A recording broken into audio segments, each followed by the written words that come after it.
Yeah, and the worry is that this could be an impact which will be, further widespread, maybe Maharashtra too, and the MFI exposure to Maharashtra is much larger. So I really, as far as, the overall loan waiver is concerned, but as far as Telangana state is concerned, it's a total of around 31,000 crores, which is in focus here.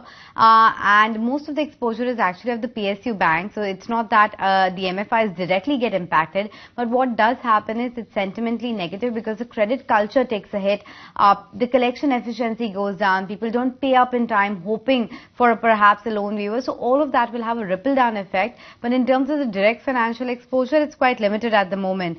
Overall, as I talked about, it is the fear that in Jharkhand as well, that the overall waiver amount is likely to be increased to 2 lakh crore rupees, plus the fact that there is later in the year state election in Maharashtra and there could be a waiver here. That would be very negative for individual companies because some of them have almost 20-25% exposure as well. The list will come up for you in terms of those names, but definitely something to watch out for. See, this becomes a talking point, right? And it is evident that post the election outcome that there is rural stress which really needs to be fixed. And farm loan waiver, in a sense, is always been this easiest, because the farmers in terms of category, they have one of the largest, category representation. Farm loan waiver historically really has been more like a political tool in order to really please the voters. So what's happened in Telangana, there is reason to believe that other state governments are likely to use this as a bait.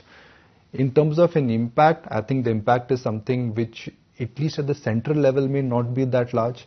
It is where I think states will really have to bear the burden. In Telangana also, it is not that, Nisha, state will have to bear the burden. It is not that individual companies will have to bear the burden. This is not like the classic farm loan waiver which came, 10, 12 years ago, where banks individually had to bear the burden. No, in this, states will have to bear the burden, and this also, and there have been couple of instances of that also in last couple of years. But for me, there are two things here. One, as more and more states, they go for polling, will farm loan waiver be a reality? The answer to that is yes.